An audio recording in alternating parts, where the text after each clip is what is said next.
akan sesuatu terjadi.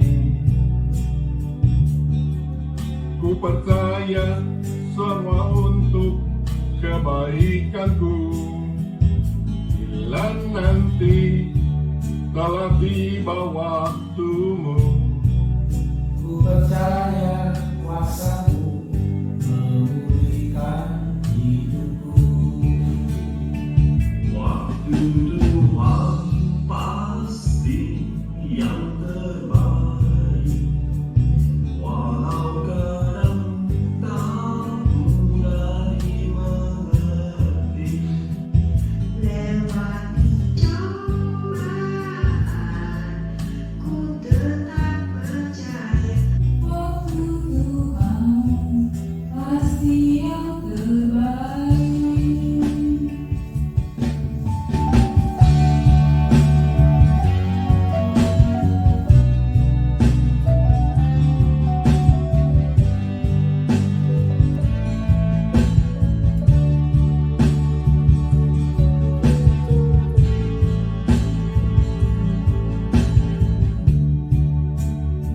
Saudara, firman Tuhan Mazmur pasal 138 ayat 7 mengatakan, even though you must walk in the midst of trouble, I will preserve you. Artinya ialah, I will fight every battle with you. Fear not of anything, because God is with you always. I love you guys. See you.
O Lord my God, of triune God, Father, the Son, and Holy Ghost, my Redeemer, of triune God, Father, the Son, and Holy Ghost. He is the Christ, wonderful Counselor. He is the Christ, the Almighty God. He is the Christ, everlasting Father. He is the Christ and Prince of Peace.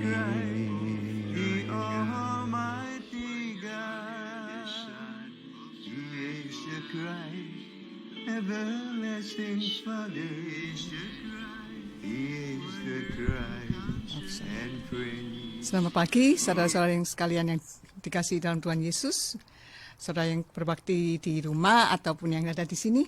Mari kita memulai kebaktian hari ini dengan meminta pertolongan dari Tuhan. Mari kita berdoa. Ya Tuhan, Bapa kami dalam surga, terima kasih ya Tuhan atas penyertaan-Mu selama seminggu ini. Terima kasih atas kasih setiamu dan rahmat-Mu yang tidak henti-hentinya dan yang selalu baru setiap hari ya Tuhan. Ampuni segala kesalahan dan dosa kami ya Tuhan, layakkan kami dia datang di hadirat-Mu ya Tuhan. Terima kasih kami boleh bersama-sama berkumpul di sini ya Tuhan untuk berbakti kembali kepada Engkau ya Tuhan. Kami menyerahkan kebaktian ini ya Tuhan dari awal sampai akhir ke dalam tangan-Mu. Sertai Pak Irwan yang akan menyampaikan firman-Mu. Bungkus dengan darah-Mu ya Tuhan, biarlah setiap firman yang keluar ya Tuhan, Roh Kudus-Mu berbicara kepada setiap kami ya Tuhan. Juga setiap orang yang mendengar, setiap orang yang ada di sini ya Tuhan, persiapkan hati kami ya Tuhan. Kami siap mendengar, buka telinga mata hati kami ya Tuhan, untuk siap menerima firman-Mu. Kami menyerahkan juga puji-pujian yang akan kami sampaikan, biar menjadi bau-bauan harum ya Tuhan di hadapan hadirat-Mu ya Tuhan. Kebaktian hari ini ya Tuhan, dari awal sampai akhir, ke dalam tangan-Mu kami serahkan. Juga menyerahkan doa saudara-saudara kami ya Tuhan, yang tidak bisa mengikuti kebaktian hari ini. Biar kalau mereka yang sakit, Kau sertai, Kau jamah mereka. Kami percaya Engkau mampu menyembuhkan mereka. Mereka menghadapi masalah ya Tuhan, Kau berada di tengah-tengah mereka ya Tuhan. You can solve the problem ya Tuhan. Terima kasih ya Tuhan, kami menyerahkan kebaktian ini sekali lagi di dalam nama Tuhan Yesus, Juru Selamat dan Penebus kami yang hidup. Amin.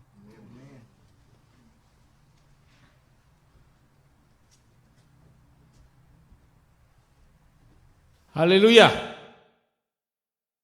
Puji Tuhan, pagi hari ini kembali kita mendapat anugerah Tuhan, kesempatan yang indah di mana kita bisa datang, berkumpul, beribadah untuk menyanyi, memuji dan meninggikan nama Tuhan. Dan yang terutama, kita akan mendengarkan firman Tuhan yang akan dibawakan oleh hambanya, dan biarlah kita siap membuka hati, membuka pikiran kita untuk menerima firman yang akan disampaikan oleh hambanya. Dan sebelum itu kita akan menyanyikan satu pujian. Biarlah satu kerinduan hati kita. Aku ingin selalu berada di hadirat-Mu, di bawah kepak sayap-Mu, sehingga Tuhan membawa kita naik terbang bagaikan Raja Wali.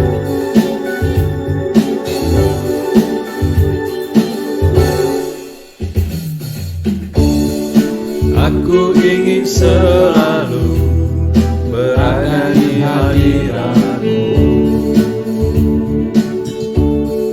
Aku ingin selalu berlindung dalam naungan-Mu.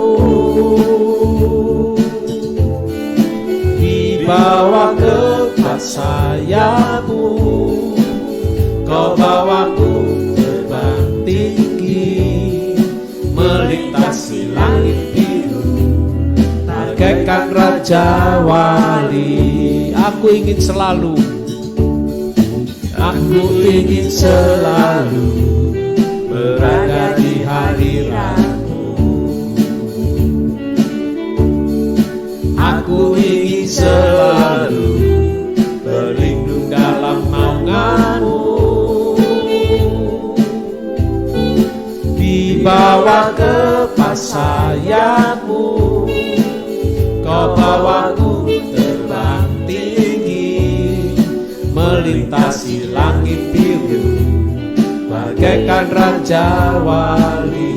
Bagai Raja Wali, bagai Raja Wali, melintasi gunung tinggi, bagai Raja Wali, melintasi badai hidup.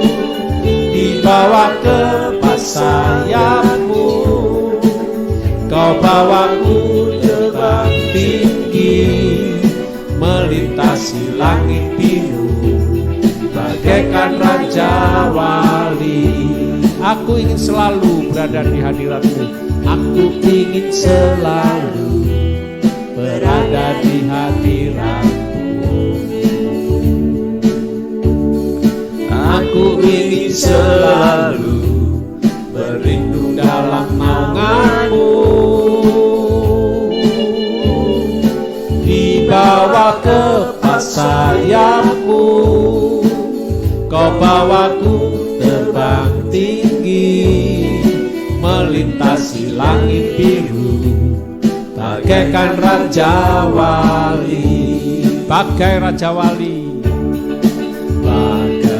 Raja Wali, melintasi gunung tinggi, bagai Raja Wali, melintasi badai hidup. Di bawah kepak sayap-Mu, Kau bawaku terbang tinggi, melintasi langit biru, bagaikan Raja Wali, bagai Raja Wali, bagai Raja Wali, melintasi gunung tinggi, bagai Raja Wali, melintasi badai hidup, dibawa ke sayapmu. Kau bawaku terbang tinggi, melintasi langit biru, bagaikan Raja Wali, melintasi langit biru, bagaikan Raja Wali, melintasi langit biru, bagaikan Raja Wali.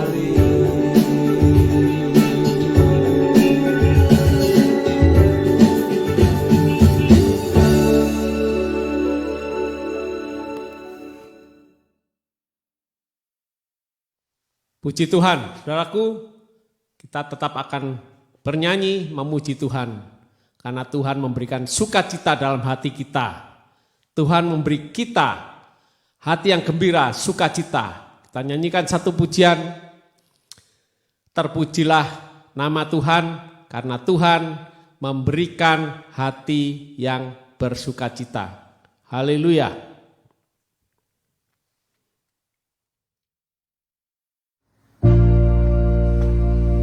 Tuhan memberiku kegirangan dan sukacita melimpah, minyak yang baru dicurahkan. Haleluya, ku bersorak.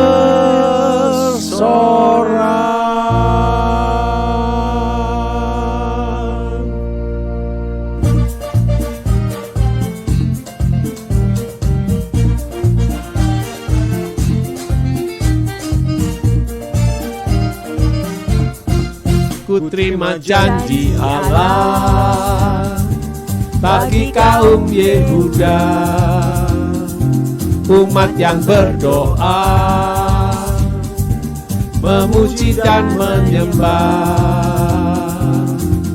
Inilah saat yang dinanti, firman Allah telah digenapi.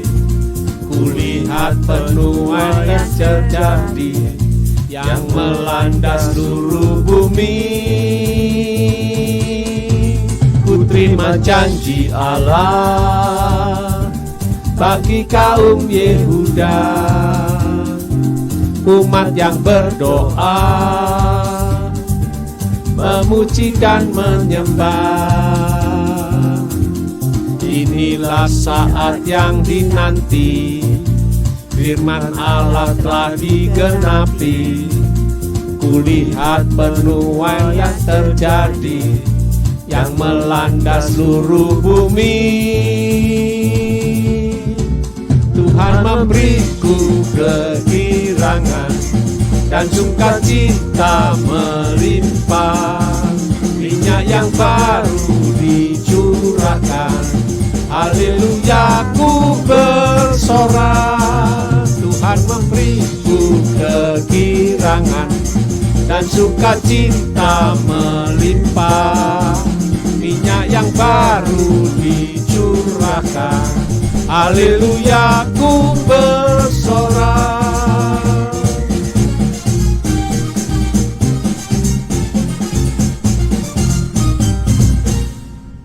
Ku terima janji Allah bagi kaum Yehuda, umat yang berdoa,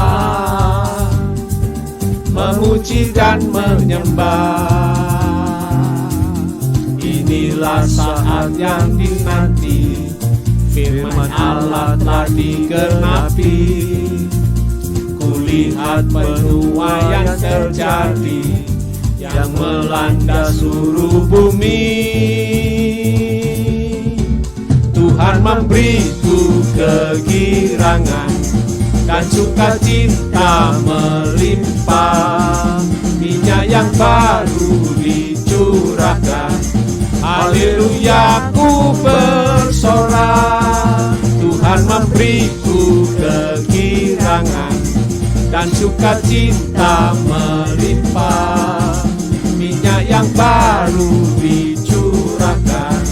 Haleluya, ku bersorak. Tuhan memberiku kegirangan dan sukacita melimpah, minyak yang baru dicurahkan. Haleluya, ku bersorak. Haleluya, ku bersorak. Haleluya, ku bersorak.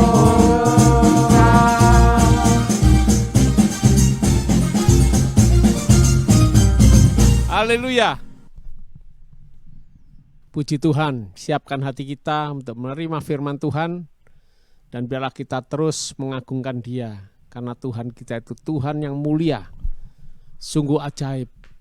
Dia mengangkat kita, menghargai kita, memahkotai kita menjadi anak-anaknya. Kita nyanyikan satu pujian, Tuhan mulialah Engkau.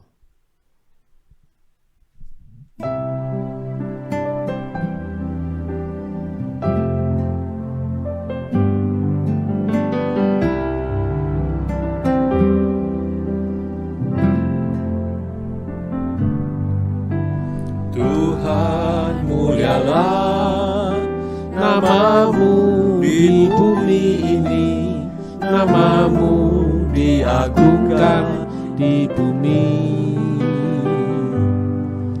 Kemuliaanmu di surga mengatasi bintang, betapa mulia namamu Tuhan.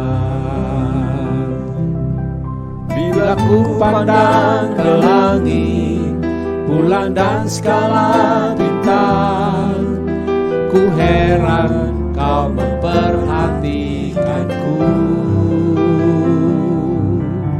Kau pilih dan kasihiku, memahkotaiku. Saat itu ku puji kau selamanya. Tuhan mulialah namamu di bumi ini, namamu diagungkan di bumi. Kemuliaanmu di surga mengatasi bintang, betapa mulia namamu Tuhan. Bila ku pandang ke langit, bulan dan skala bintang, ku heran kau memperhatikanku. Kau pilih dan kasihiku, memahkotaiku. Sebab itu ku puji kau selamanya.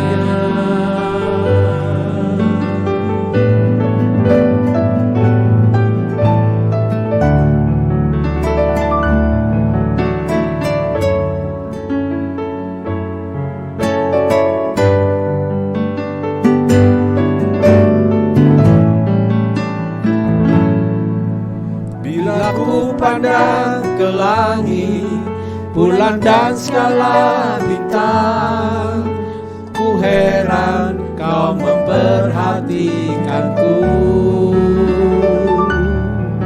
Kau pilih dan kasihiku, memahkotaiku.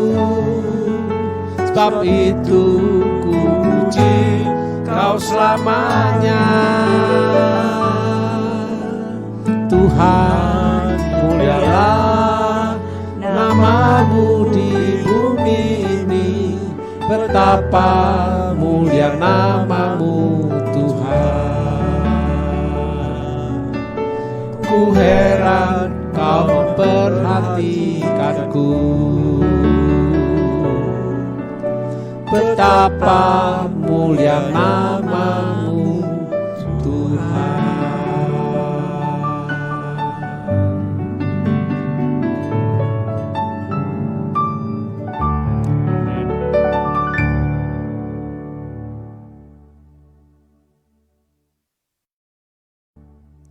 Mari kita berdoa. Sungguh besar dan mulia namamu ya Tuhan di bumi seperti di surga. Kami bersyukur di dalam kebesaran keagungan Tuhan, Engkau melayakkan, memperkenankan kami untuk boleh datang menyembahmu pada kesempatan ini. Bukan karena kami baik, bukan karena kami, ya Tuhan, lebih layak daripada yang lain, tetapi semua ini hanya karena anugerah Tuhan yang mengasihi kami, yang melayakkan kami. Terima kasih Tuhan. Biarlah Engkau kembali menilik hati kami. Selidiki Tuhan, nyatakan kesalahan kami. Supaya kami boleh diperbarui oleh Tuhan sendiri. Sebentar kami mau belajar dari firman-Mu. Biarlah Engkau sendiri yang akan menjamah setiap kami. Supaya kami boleh sungguh-sungguh ya Tuhan, belajar dari kebenaran Tuhan, menikmati kedalaman firman-Mu, dan meresponinya dengan taat dan setia. Tuhan tolong hamba-Mu yang lemah dan terbatas, supaya dia boleh sungguh menjadi alat kemuliaan Tuhan yang mendatangkan berkat bagi jemaat-Mu. Berkati waktu di depan kami, demikian kami berdoa di dalam nama Tuhan Yesus, Juru Selamat kami yang hidup. Amin. Shalom. Selamat pagi, senang sekali boleh kembali menyapa jemaat sekalian dan menyampaikan firman Tuhan. Nah, saudara, hari ini saya rindu. Oke.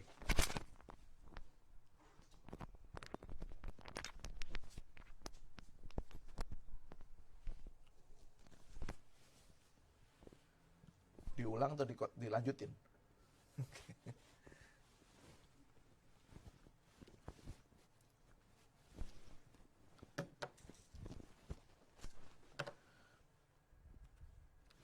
Baik, saudara, hari ini saya rindu untuk mengajak kita sekalian bersama merenungkan bagian firman Tuhan dari kitab 2 Raja-Raja, pasal yang ke-6, ayat yang ke-15 sampai ayat yang ke-20.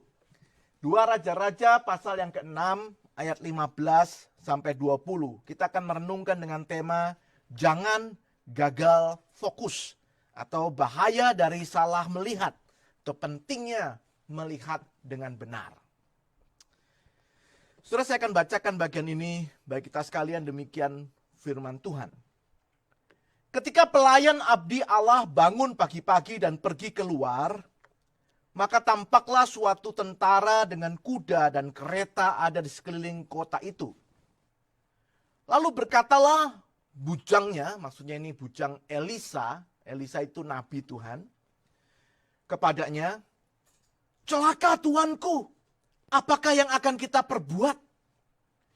Jawab Elisa, jangan takut, sebab lebih banyak yang menyertai kita daripada yang menyertai mereka. Lalu berdoalah Elisa, ya Tuhan, bukalah kiranya matanya, supaya ia melihat. Maka Tuhan membuka mata bujang itu, sehingga ia melihat. Tampaklah gunung itu penuh dengan kuda dan kereta berapi di sekeliling Elisa. Ketika orang-orang Aram itu turun mendatangi dia, berdoalah Elisa kepada Tuhan, butakanlah kiranya mata orang-orang ini. Maka dibutakannya lah mata mereka sesuai dengan doa Elisa. Kemudian berkatalah Elisa kepada mereka, bukan ini jalannya dan bukan ini kotanya. Ikutlah aku, maka aku akan mengantarkan kamu kepada orang yang kamu cari. Lalu diantarkannya mereka ke Samaria. Segera sesudah mereka sampai ke Samaria, berkatalah Elisa, ya Tuhan, bukalah mata orang-orang ini, supaya mereka melihat. Lalu Tuhan membuka mata mereka, sehingga mereka melihat dan heran. mereka ada di tengah-tengah Samaria. Demikian jauh pembacaan firman Tuhan. Berbahagia setiap kita yang telah membacanya, memperhatikannya, dan menjalankannya dalam kehidupan kita sehari-hari. Saudara, berbicara tentang pentingnya melihat dengan benar, saya paling suka dengan satu ilustrasi, saudaraku, tentang sebuah kelas yang diajar oleh seorang dosen bernama Sir William Osler, profesor kedokteran terkemuka di Oxford, saudara. Hari itu, sebuah gelas kecil berisi air seni, atau maaf, air kencing terletak di mejanya, saudara. Sementara duduk di hadapannya, saudara, adalah kelas yang penuh dengan mahasiswa kedokteran yang dengan mata membelalak mendengarkan kuliah tentang pentingnya mengamati hal-hal yang detail. Nah, saudara, untuk menekankan apa yang dimaksudnya, kemudian profesor ini mengambil gelas itu yang isinya tadi air seni atau air kencing itu, saudara. Lalu sambil mengangkatnya tinggi, ia berkata, gelas ini berisi suatu sampel untuk analisa, katanya. Seringkali dengan menguji sampel ini, penyakit yang diderita pasien dapat ditentukan, katanya. Lalu dia kemudian menyesuaikan tindakan dengan kata-kata. Ia mencelupkan sebuah jarinya ke dalam cairan itu, kemudian memasukkannya ke dalam mulutnya, sembari berkata kepada para muridnya, sekarang saya akan mengedarkan gelas ini, harap kalian masing-masing melakukan persis seperti yang saya lakukan.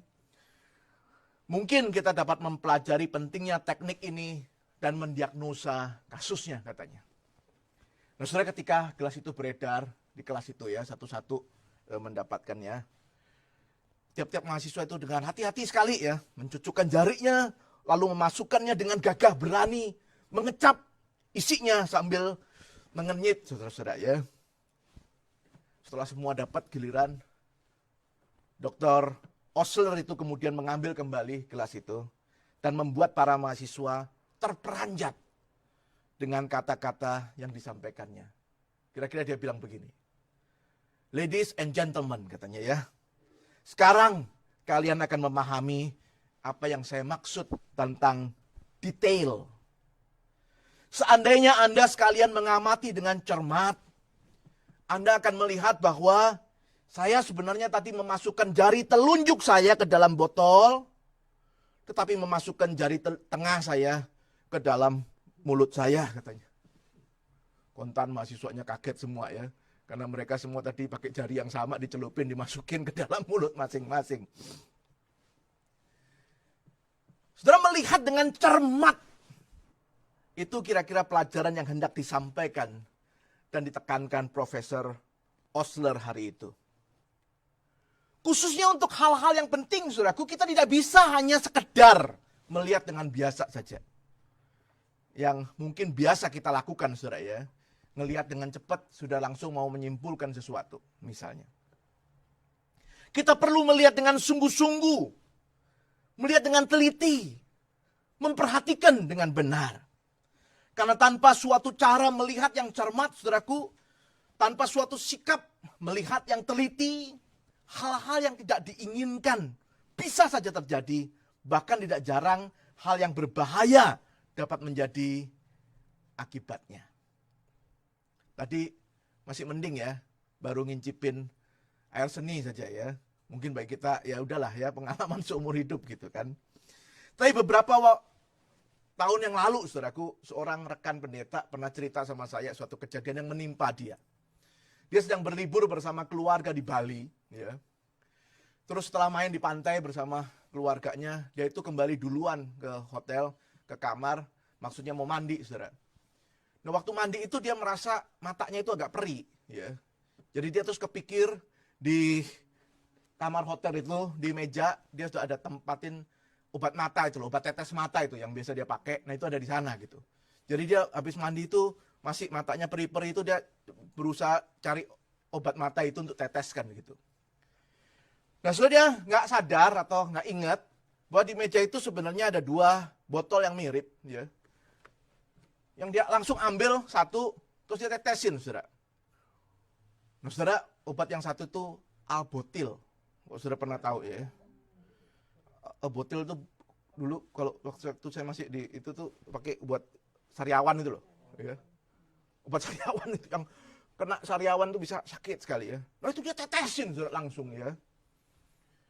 Mata yang tadinya perih itu langsung wah kayak kebakar dan langsung panggil emergency ya. Langsung dibawa ke gawat darurat ya untuk diobati. Bayangin nih ya. Ngelihat nggak jelas cuman modal ingetan, langsung grab the bottle terus dimasukin dan bisa sangat gawat sekali. Saudara, puji Tuhan dengan pertolongan yang cepat matanya itu masih bisa tertolong.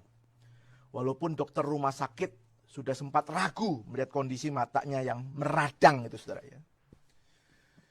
Dalam hidup kita sehari-hari, sembarang melihat bisa berakibat sangat fatal. Demikian juga sebenarnya dengan kehidupan rohani kita. Apa yang kita lihat akan mempengaruhi sikap kita. Khususnya sikap dalam meresponi Allah dan karyanya. Karena itu saudaraku, kita tidak boleh sekedar melihat saja. Kita harus melihat dengan benar. Pertanyaan saya, apa yang kita lihat hari ini saudara di sekitar kita? Apa yang kita lihat di tengah pandemik ini? Apa yang kita lihat di tengah kemelut dunia ini? Apa yang kita lihat di tengah pergumulan-pergumulan pribadi kita misalnya? Apa sebenarnya yang sedang kita lihat? Sekali lagi, itu menentukan sikap kita, khususnya di dalam relasi kita dengan Tuhan. Kita harus melihat dengan benar, yaitu dengan mata iman yang terarah kepada Tuhan. Dan itu sebenarnya pelajaran penting yang diajarkan melalui bacaan kita hari ini. Saya ingin mengajak kita melihat dua kepentingan, dua keseriusan melihat dengan benar itu yang kita baca dari cerita Elisa, bujangnya, dan tentara Aram sebenarnya ya. Yang di dalam cerita kita hari ini. Mari kita perhatikan saudara. Yang pertama, saya ingin mengajak kita melihat bahwa melihat dengan benar itu akan menolong kita di dalam rasa takut, rasa gentar, rasa khawatir kita. Melihat dengan benar itu meredakan takut, khawatir, gentar yang sering kali terjadi dalam kehidupan saudara dan saya bukan? Dalam kehidupan kita sehari-hari. Kita perlu melihat dengan benar supaya kita boleh diredakan dari takut, gentar, dan khawatir. Khususnya di zaman seperti yang sedang kita jalani ini. Nah, saudara, hari itu Israel dipimpin oleh seorang anak Raja Ahab yang bernama Yoram. Ya. Kita semua tahu siapa itu Ahab, saudara. Apalagi istrinya, ya, Isabel, ya, yang bikin kita sebel itu nama istrinya. Nah, Yoram ini anaknya. Saudara, mereka pernah, maksudnya Ahab dan istrinya itu pernah mengerahkan 450 Nabi Baal, 400 Nabi Asyera bertanding melawan Nabi Elia. Nah, Elia itu seniornya Elisa. Yang ada di cerita kita ini Elisa. Ya. Mereka juga pernah memerintahkan pengejaran dan penangkapan Nabi Elia untuk dihabisi. Nah, ini dua pasangan yang jahat di dalam Alkitab ya. Tetapi Yoram anaknya agak berbeda, saudara. Memang, kalau saudara membaca 2 Raja-Raja pasal 3, dicatat bahwa Yoram itu adalah seorang raja yang melakukan hal yang jahat di mata Tuhan. Tetapi setidaknya Yoram itu juga menjauhkan tugu berhala Baal yang didirikan bapaknya. Dan yang menarik, Yoram adalah seorang raja yang sering mendengar nasihat dari Nabi Allah. Jadi dia suka cari Nabi Allah untuk tanya pendapatnya. Dan yang waktu itu dipakai Tuhan dengan heran adalah Nabi Elisa, penerus Nabi Elia. Nah, saudara, Yoram hari itu banyak sekali mendapat serangan dari negeri Aram ceritanya ya. Jadi bangsa Aram itu suka nyerang Israel. Nah, rupanya Raja Aram pada waktu itu memang sangat berambisi untuk bisa menguasai Israel dan daerah-daerah sekitarnya. Nah, saudara, setelah beberapa kali melakukan penyerangan, Raja Aram menjadi sangat marah. Kenapa marah, saudara? Saudara, dia melihat di atas kertas Dia sudah memperhitungkan kemenangan yang akan diperolehnya. Jadi tiap kali ngelihat strategi perang itu, dia yakin bakal menang, bakal bisa menguasai Israel dan daerah sekitarnya. Tetapi ketika pasukannya itu sudah siap akan menyerang, entah kenapa dia mengamati, Raja Israel itu pun sudah bersiap-siap pula dengan tentaranya di tempat itu untuk menangkis serangan itu. Jadi dia heran, kok bisa tahu Raja Israel ini? Padahal dia nyiapin semuanya dengan rapi. Waktu mau nyerang, Raja Israelnya sudah tahu sehingga bisa menangkis serangan itu. Mungkin kalau hanya sekali saja, mungkin dia bisa pikir, ini kebetulan, hoki kali ya. Pikir dia ya. Tetapi kalau sudah berkali-kali hal itu terjadi, pasukan-pasukan Aram itu selalu terkecoh setiap kali berhadapan dengan tentara Israel. Awalnya ia berpikir ada seorang pengkhianat di antara kepala-kepala pasukan Aram. Raja Aram pikir jangan-jangan ada mata-mata musuh nih, ya. Kok bisa ketahuan terus strateginya. Tetapi ternyata bukan, saudara. Nah, ia diberitahu, ada orang yang kasih tahu dia bahwa ada seorang abdi Allah atau seorang nabi yang sedang terus-menerus memberitahukan kepada Raja Israel tentang rencana penyerangan itu.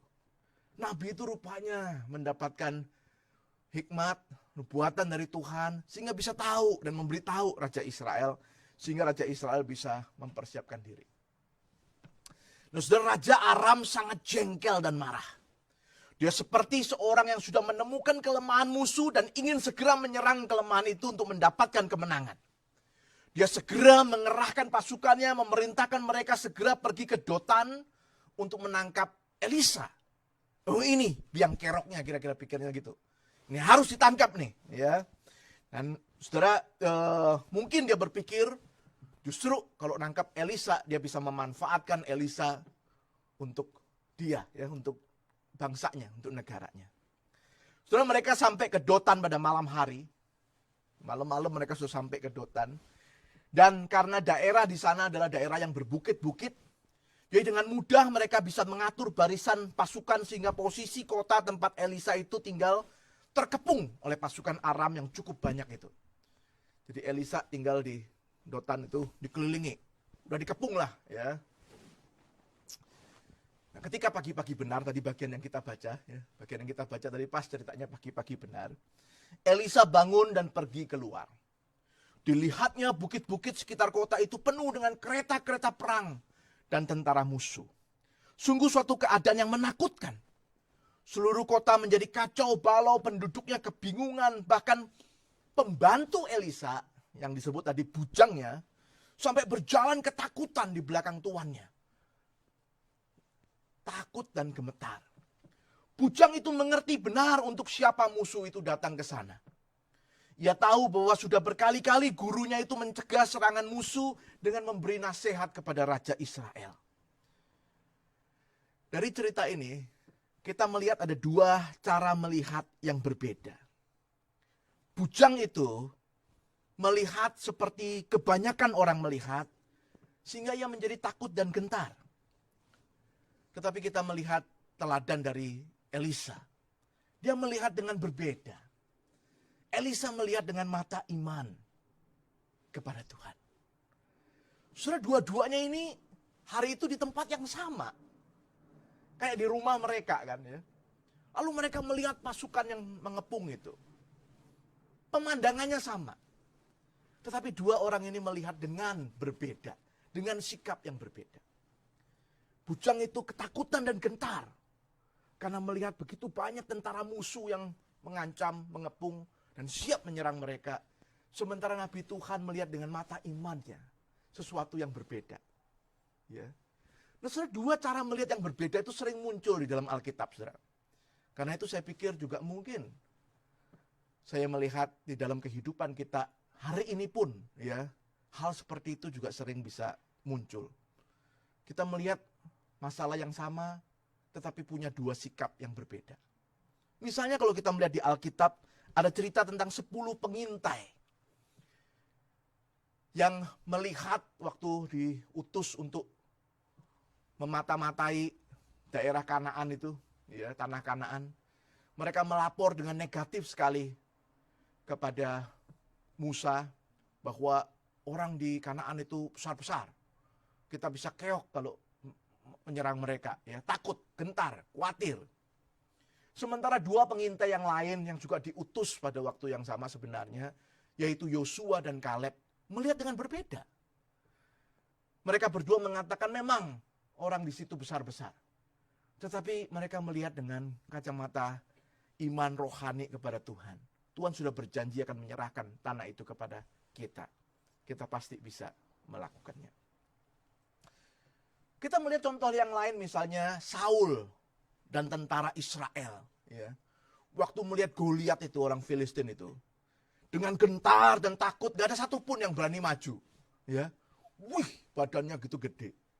Saul gemeter, apalagi tentara Israel, ya, rajanya aja takut kan, ya. Tetapi Daud berbeda.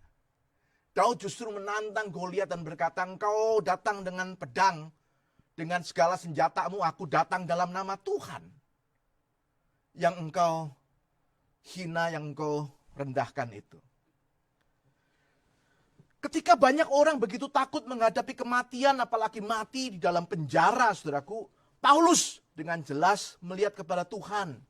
Sehingga ia bisa mengatakan, mati bagiku adalah keuntungan, tetapi hidup adalah menghasilkan buah. Saya kok melihat ada banyak orang, saudaraku, hari itu di dalam penjara, tetapi tidak banyak orang yang bisa melihat seperti Paulus. Melihat bahwa kesempatan untuk mengalami itu adalah kesempatan berbuah bagi Tuhan. Sejarah gereja pun mencatat ketika begitu banyak orang takut dengan yang namanya penganiayaan kepada orang Kristen. Ada seorang bernama Polikarpus, bapak gereja di Smyrna, yang justru mengatakan Tuhan yang dilayaninya itu tidak pernah mengecewakan dia selama 80 sekian tahun hidupnya. Masakan dia mau menyangkali Tuhan? Dia dibakar hidup-hidup dengan menyembah, memuliakan Tuhan, mengakhiri hidupnya dengan iman. Saudara, itulah yang kita lihat dilakukan oleh Elisa atau sikap Elisa pada cerita kita ini. Pemeliharaan Allah melalui kuda dan kereta berapi yang mengelilingi bukit tempat orang Aram mengepungnya. Itu yang dilihat oleh Elisa. Penglihatan yang pada awalnya tidak dilihat oleh bujangnya. Tetapi yang kemudian melalui doa Elisa yang memohon agar Tuhan membuka mata pelayan itu, akhirnya pelayannya itu bisa melihat. Ia melihat Allah yang penyertaannya nyata bagi umat kepunyaannya, bagi para hambanya. Saya teringat cerita ada 2 orang misionaris, saudara, yang ditangkap oleh para bandit dan dikurung dalam sebuah lubang kotor tanpa api. Mereka sangat kedinginan. Untuk memperburuk keadaan, para penangkap mereka itu melarang mereka untuk berbicara, saling berbicara. Bahkan tidak boleh membuat kode-kode sandi satu kepada yang lain. Tetapi di malam Natal itu, salah seorang misionaris itu yang menggigil dengan diam, sedang duduk di tanah itu, saudara. Wajahnya tiba-tiba berseri-seri, karena ia mendapat ide untuk berkomunikasi dengan rekannya. Dengan bertopang dagu, ia bermain-main dengan potongan jerami yang ada di sekitarnya, saudara. Jadi mereka ada di bawah lubang itu, cuman ada jerami-jerami. Ia main dengan jerami itu, ia menarik perhatian kawannya. Dengan segera melihat jerami-jerami itu, wajah sang teman berseri-seri karena kegirangan. Batangan-batangan jerami pada lumpur itu, saudara, membentuk kata Immanuel, Allah beserta kita. Walaupun mereka sedang ditangkap oleh para bandit, walaupun mereka sedang mengalami resiko yang besar dengan kematian, walaupun mereka sedang ada dalam penjara yang kotor dan sangat dingin, tetapi dalam batin mereka bersuka cita. Hatinya bernyanyi seperti tadi di awal ibadah kita bernyanyi. Tuhan beserta kita dimanapun dan kapanpun juga. Nah, saudara, itu loh mata rohani yang melihat menembus segala keadaan yang sedang ada di sekitar kita. Just like today. waktu kita sedang dihadapkan pada berbagai macam permasalahan yang bertubi-tubi nggak habis-habis. Pandemi dan berbagai krisis yang menyertainya. What are we seeing? What do we see today, saudara-saudara? Apakah kita seperti bujang Elisa, sehingga tiap hari yang ada adalah rasa takut dan gentar?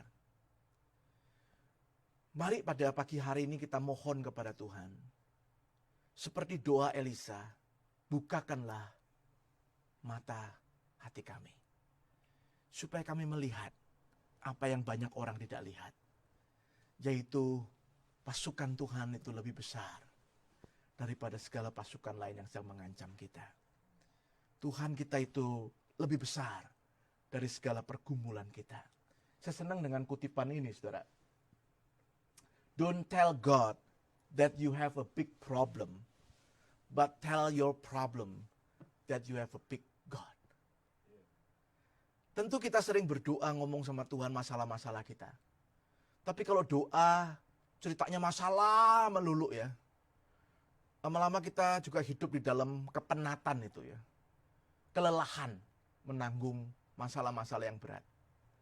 Dan mungkin kita perlu ngomong ya. Ngomong directly kepada masalah kita. That we have a big God. Yang sanggup menolong kita keluar dari segala pergumulan permasalahan yang ada. Itu akan menolong kita, saudaraku, untuk meredakan segala takut dan gentar. Sembari kita berpegang kepada Tuhan, seperti Daud yang menghadapi Goliat itu. Engkau datang dengan pedang dan senjata-senjatamu. Aku datang dalam nama Tuhan yang menyertai aku. Amin. Yang kedua, saudara.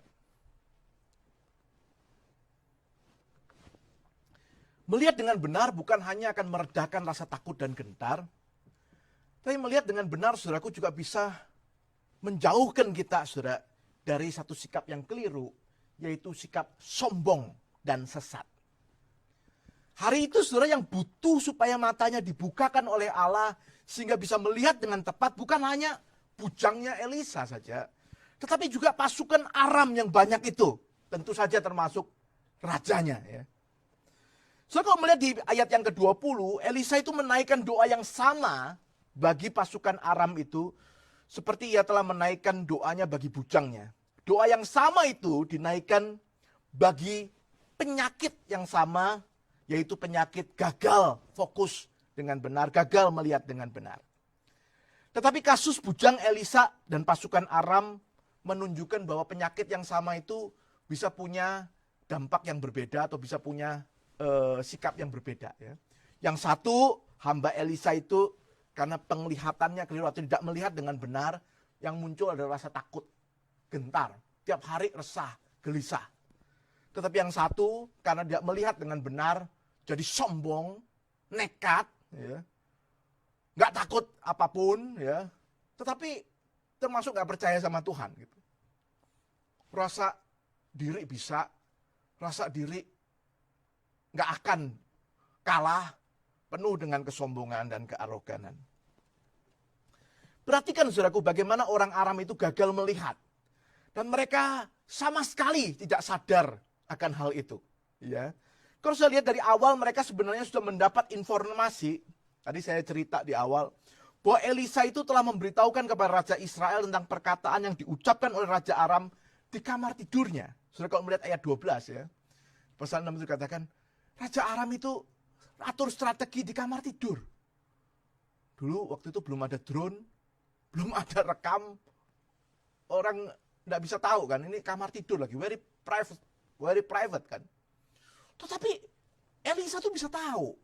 Mestinya loh ya, mestinya yang benar ya. Dia langsung sadar, wah ini nggak main-main nih ya. Ini Nabi ini nggak sembarangan nih ya. Mestinya dia langsung sadar, menyadari kebodohannya, kalau mau terus menyerang, dia mestinya percaya kepada Tuhan, kan gitu ya, saudara ya. Tetapi justru yang muncul adalah informasi itu, saudara, tidak membuat mereka sadar dan gentar karena Tuhan ada di pihak Israel, tapi mereka justru nantang gitu ya. Kalau gitu kita tangkap aja, ya, dia biang keroknya. Kayaknya ini yang bikin soal. Kayak orang kalau melakukan dosa, saudara ya. Terus Tuhan ingatkan ya, kamu jangan lakukan lagi ya. Terus mikirnya itu kan mestinya bertobat ya. Tetapi ada orang yang bukan bertobat malah mikirnya gini, kenapa ya dosaku kok bisa ketahuan ya? Kayaknya kurang lihai, gitu loh ya. Kayaknya mesti lebih lihai gitu ya. Lakukannya mesti gini, mesti gitu. Wow, pikir otak puras itu cari cara yang lebih lihai gitu. Itu yang saya sebut dengan kesombongan dan kesesatan. Pada waktu tiba di dekat Dotan, saudara, dan mengepung kota itu, mereka pun tidak dapat melihat kuda dan kereta berapi dari surga itu. Jadi sama kayak bujang Elisa, nggak ngelihat. Mereka juga nggak ngelihat, saudara. Mereka merasa di atas angin, ya. Banyaknya pasukan Allah yang menjaga dan melindungi Elisa, tidak mereka lihat. Kalau pelayan Elisa atau bujang Elisa tidak melihat hal itu, jadi takut. Tapi mereka justru karena nggak ngelihat, tambah nekat gitu, ya. Tambah rasa di atas angin. Oh, kayaknya kita yang menang. Ditambah lagi, saudaraku, Elisa kemudian berdoa meminta Tuhan membutakan mata mereka, sehingga mereka itu dengan nurut, ya, dengan nurut, dan kalau mau pakai bahasa yang lebih kasar, dengan bodohnya, ya, mereka justru dibawa pergi ke Samaria. Ya. Dari Dotan itu dibawa, dituntun sampai ke Samaria, saudara. Samaria itu ibu kota Israel itu, ya, waktu itu ya, kerajaan utara, dan apa namanya? Jadi dibawa ke tengah-tengah musuh justru gitu. Jaraknya itu kira-kira 16 km dari Dotan. Bayangin tuh ya, dituntun terus 16 kilo, saudara, sampai di Samaria. Baru di Samaria lah Elisa itu berdoa agar Tuhan membukakan mata mereka dan mereka menyadari keadaan mereka yang telah bodoh dan tersesat. Baru sadar, loh, kami kok ternyata di tengah-tengah musuh, ya. Mereka tidak mungkin melawan Elisa dan Israel yang dilindungi oleh Allah. Ambisi raja yang begitu menggebu, ditambah rasa superior melihat pasukan mereka yang unggul dalam segala hal, belum lagi kehebatan strategi perang yang selama ini sudah begitu menguntungkan mereka, membuat orang Aram buta dan tidak lagi melihat dengan benar. Unfortunately, saya khawatir hari ini banyak orang juga begitu, saudara. Strategi bisnis yang hebat, kekuatan kita di dalam menjalani kehidupan, di dalam berbagai macam prediksi-prediksi kita, intuisi kita, seringkali membuat kita lupa bahwa kita ini cuma manusia biasa, yang very vulnerable. Kalau bukan Tuhan yang memberkati usaha kita, bisnis kita, kesehatan kita, rumah tangga kita ini bukan apa-apa. Tapi seringkali kejayaan, kehebatan, keberhasilan membuat kita lupa diri dan menganggap diri hebat. Itu yang namanya gagal melihat dengan benar, gagal fokus di dalam kehidupan kita. Banyak orang melihat segala fenomena yang terjadi di depannya namun tidak menjadi gentar dan takut. Orang-orang seperti ini punya optimisme yang besar, yakin dengan kemampuannya sendiri. By the way, di tengah-tengah pandemi seperti ini aja banyak orang seperti itu juga. Ya. Memang dia tidak takut, tidak gentar ya. Saya tadi kan bilang di awal, jangan takut, jangan gentar juga. Tetapi sebaliknya juga jangan nekat dan jangan ngawur. Tidak apa-apa, semua ngawur, saudara ya. Saya kira itu juga bukan sikap yang Tuhan inginkan. Di sanalah saudara orang seringkali menjadi sombong dan bebal dan akhirnya tersesat. Tidak lagi melihat kepada Tuhan dan berserah. Bahkan seringkali mereka tidak sadar bahwa Tuhan sedang ada di dekat mereka. Mereka tidak merasakan kehadiran Tuhan dan segala peringatan-peringatannya. Sungguh berbeda dengan apa yang tergambar pada Elisa. Orang yang melihat dengan benar, saudara, diberikan oleh Tuhan hikmat, ketenangan, bahkan ketaatan yang dijauhkan dari segala ambisi yang bodoh. Kalau saudara meneruskan bacaan tadi ya, ayat selanjutnya ya, ayat 21 dan selanjutnya. Menarik sekali cerita ini. Jadi pasukan Aram itu waktu sudah ada di Samaria terus dibukakan matanya kan kaget ya. Wih, ternyata kok di tengah-tengah musuh ya. Raja Israel, Yoram itu, langsung melihat kesempatan. Gimana? Kita habisin aja gitu ya. Kita bantai aja. Pas ini sudah di tengah-tengah kita ya. Elisa bilang, wait a minute. Ya, wait a minute. Nah, orang yang biasanya fokus melihat kepada Tuhan itu, Tuhan memberikan hikmat. Tuhan memberikan ketenangan. Bahkan ketaatan. Dijauhkan dari melakukan hal yang bodoh. Ya, nggak sembrono gitu. Menarik sekali, saudara. Bagi Elisa, dia justru melihat bahwa ini adalah kesempatan untuk melakukan sesuatu yang benar. Dia berkata kepada Raja Israel untuk menyediakan jamuan bagi pasukan Aram. Jamuan yang menyatakan ikatan perjanjian di antara kedua negara. Ya. Jadi walaupun musuh itu sudah ada di tengah-tengah mereka, tapi Elisa justru bilang, mari kita jamu mereka makan sama-sama. Ya. Dan itu adalah suatu keputusan yang diajarkan kepada Raja Israel waktu itu. Saya kok jadi teringat akan Raja Daud, saudara. Ya. Daud itu waktu dikejar-kejar Saul, ya, sedikitnya ada 2 kali kesempatan emas gitu loh. Saul itu lagi lengah, ya, di dalam sebuah gua, sehingga anak buah Daud tuh bilang, ini kesempatan, matiin aja, ya. Dia lagi lengah, lagi di dalam gua itu sendirian lagi, ya. Tetapi Daud itu seorang yang melihat Tuhan. Mata hatinya itu fokus kepada Tuhan. Dia bilang, no, aku gak mungkin menghabisi orang yang sudah diurapi Tuhan. Waktu Tuhan belum tiba. Lihat tuh saudara ya. Cara melihatnya kan beda ya. Mungkin kalau banyak orang langsung, iya ini kesempatan ya. Jadi menghalalkan segala cara gitu kan ya.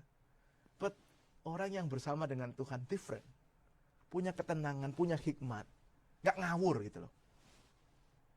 Saya teringat banyak orang pada zaman Tuhan Yesus termasuk para murid yang melihat pelayanan Tuhan Yesus itu kayak sebuah kesempatan. Wah hebat ya, dia bisa kasih makan ribuan orang. Wah dia bisa melakukan ini, melakukan itu. Kita jadikan dia raja. Lihat tuh saudara, itu namanya oportunis. Gitu. Melihat tetapi hanya digantungkan pada emosi. Tidak melihat dengan hikmat. Melihat apa yang Tuhan maksudkan ya. Apa yang Tuhan mau ya, misalnya ya. Yesus melihat dengan berbeda. Yesus berkata, makananku ialah melakukan kehendak Bapakku yang mengutus aku. Dia tahu persis tujuannya datang itu adalah untuk naik ke atas kayu salib, menebus manusia yang berdosa, memberikan hidup yang kekal. Bukan menjadi raja dalam arti seperti yang dibayangkan orang-orang yang ada banyak pada waktu itu.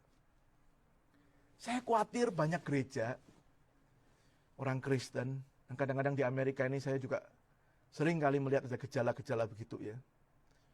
Orang yang tidak melihat dengan hikmat Tuhan.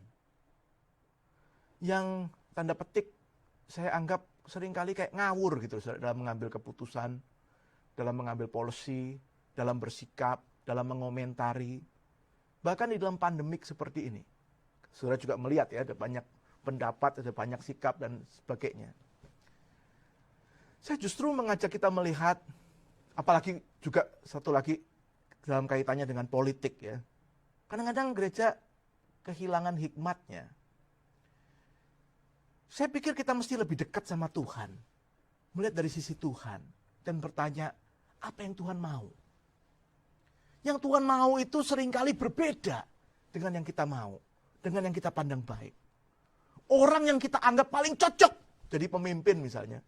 Belum tentu Tuhan menginginkan dia yang memimpin. Kenapa saudara? Kadang-kadang saya pun tidak bisa menjelaskannya. Tapi Tuhan tahu persis apa yang terbaik buat setiap orang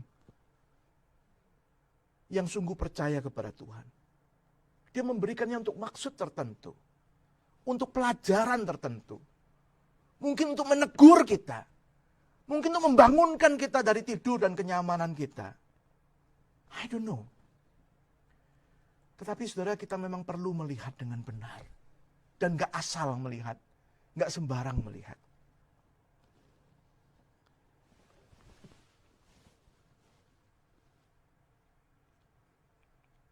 Di Amerika mungkin sering lihat jalan yang ditutup begini ya. Ada satu mobil sampai di suatu jalan, jalan tuh dikasih tanda road closed, ya. Terus yang ngeliat tuh saudara ya. Nah ini biasanya mungkin orang Indonesia ya, penasaran gitu. Itu semakin di close itu semakin penasaran, ada apa ya gitu ya. Ada apa ya gitu. Jadi dia ngeliat tuh, ngeliat. Di depan tuh dia lihat kayak pemandangannya bagus, nggak ada apa-apa. Kenapa jadi close ya gitu ya. Terus kita itu punya kecenderungan terus mulai ngomel dalam hati. Ngawur ini orang ya, tutup jalan. Nggak ada apa-apa gitu loh ya. Karena dia merasa lihat nggak ada apa-apa, dia maju aja ya, tembus aja jalan bablas gitu. Sampai kemudian beberapa menit kemudian dia menemukan jembatan di depannya itu putus, ya, sehingga ia pun kembali balik arah, ya. Jadi setelah lihat, putus ternyata ya, pantesan ditutup, terus dia balik arah itu. Nah waktu balik arah sampai di rambu-rambu ini lagi ya, dia lihat rambu-rambu itu bagian belakangnya itu, ya, kan balik arah ya, jadi dia lihat belakangnya itu. Belakangnya tulisannya welcome back stupid gitu ya kira-kira ya. Udah dikasih tahu bablas aja ya. Welcome back stupid gitu kira-kira ya tulisannya ya. Kesombongan ya dan kekerasan hati seringkali membuat kita mengabaikan apa yang kita lihat dan menganggap we know everything. Kita yang paling benar. Kita tahu. Based on our experiences, based on our knowledge, ya, kita rasa paling tahu, paling benar. Dan di sanalah kebebalan kita justru semakin nyata.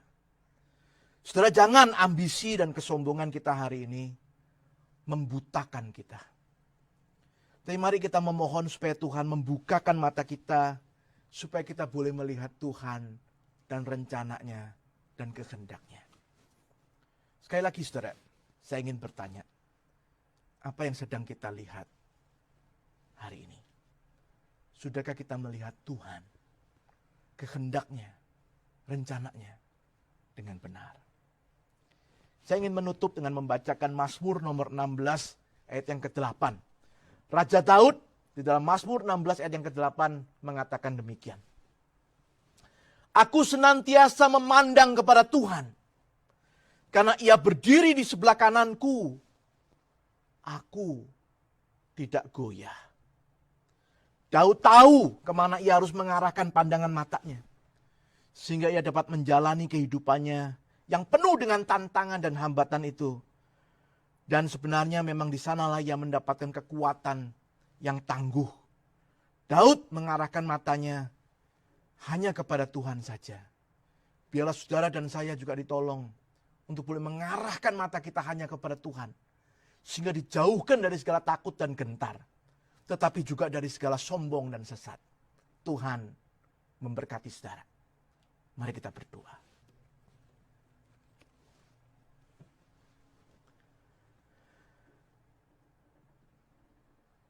Bapa dalam surga, bukakanlah mata kami. Supaya dalam perjalanan hidup ini, kami melihat seperti yang Tuhan lihat. Jangan biarkan ketakutan, kegentaran menguasai kami. Jangan biarkan kesombongan, kesesatan menjerumuskan kami. Berkati jemaat-Mu, berkati setiap kami. Di dalam nama Tuhan Yesus, Juru Selamat kami yang hidup, kami berdoa bersyukur. Amin.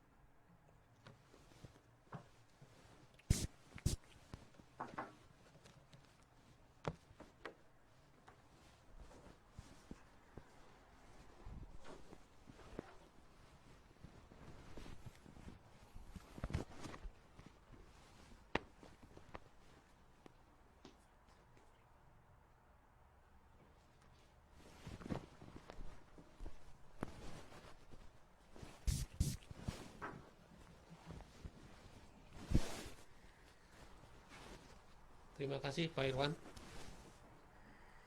untuk firman-Nya. Mari kita fokuskan hidup kita untuk menikmati kehadiran Tuhan. Biarlah nama Tuhan yang agung dinyatakan, sifat Tuhan yang mulia diterapkan, dan kehadiran Tuhan yang kudus dihormati. Berbahagialah orang yang mendengarkan, menerima dan melakukan firman-Nya. Mari kita satukan hati, kita berdoa untuk saudara-saudara kita yang sakit.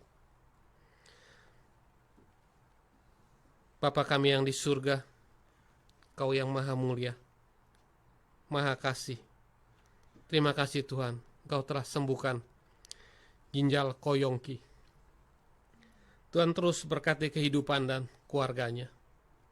Tuhan, kami juga mau berdoa untuk Tante Hermina yang sakit.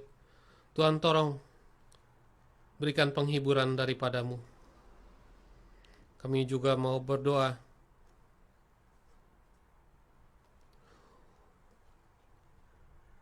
untuk kesembuhan ginjal Mike, Kohandi, dan Santi Ritiau. Tuhan, tolong Kau jamah mereka satu persatu dan berikan kesembuhan daripada-Mu. Tuhan, untuk Cilusi dan Ko Yakubus, tolong sembuhkan matanya. Dan kami juga mau khusus berdoa untuk Ibu Aimin. Tuhan, tolong berikan kekuatan ekstra dan sembuhkan dari penyakitnya. Saat ini kami juga mau berdoa untuk kesehatan untuk Ai Ing, Tante Juliana, Ai Vivi, Tante Hana, Tante Tres, Tante Kristina, dan Om Tim. Kami juga mau bersyukur untuk Tante Sylvia dan Om Hermawan yang hari ini merayakan anniversary-nya yang ke-49. Tuhan, tolong terus bimbing dan lindungi keluarga ini. Tuhan, hari ini kami juga mau berdoa untuk Pak Irwan dan keluarga yang sedang mempersiapkan untuk kembali ke Indonesia bulan depan. Lindungi perjalanannya dan berkati pelayanannya dimanapun Pak Irwan berada. Bapak, kami juga berdoa untuk seluruh jemaat Maranatha dan setiap orang yang mengikuti kebaktian ini online. Bagi mereka yang sedang berbeban berat, yang mengalami kesulitan, kami berdoa dalam nama Tuhan Yesus, sehingga kasih karunia Tuhan Yesus bisa dirasakan oleh mereka. Tuhan, kami juga berdoa untuk Israel yang sedang menjadi biji mata-Mu, dan Palestina yang juga ciptaan-Mu. Tuhan, berikan kedamaian daripada-Mu. Terima kasih Tuhan. Dengar doa seru kami ya Bapa. Di dalam nama Tuhan Yesus Kristus, kami panjatkan doa ini. Amin.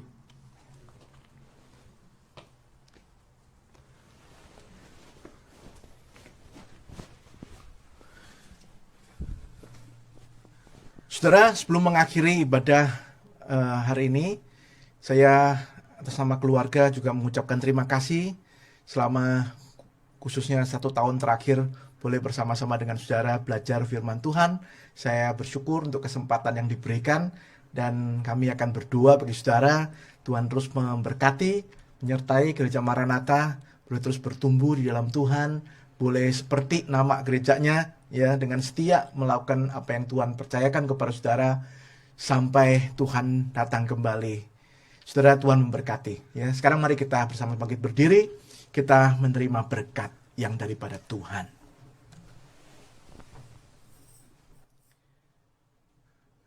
Saudara yang dikasihi Tuhan, arahkan hatimu kepada Tuhan dan terimalah berkat-Nya.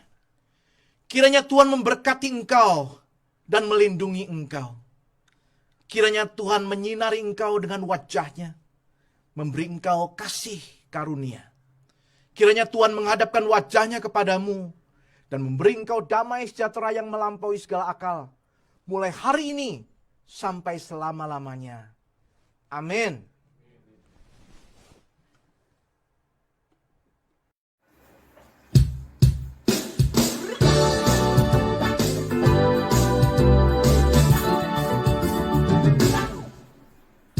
Maranatha, Maranatha, Tuhan datanglah. Persiapkanlah dirimu, sambut kedatangannya. Maranatha, Maranatha, Kristus datanglah. Hari itu, hari yang kemuliaan. Tuhan datanglah dalam kemuliaan-Nya bersama para tebusan sambut Raja. Raja, segala suku kaum dan bahasa nyanyi sembah Sang Raja. Ya Yesus, Maranatha datanglah. Haleluya, Tuhan datanglah dalam kemuliaan-Nya bersama para tebusan sambut Raja. Raja, segala suku kaum dan bahasa nyanyi sembah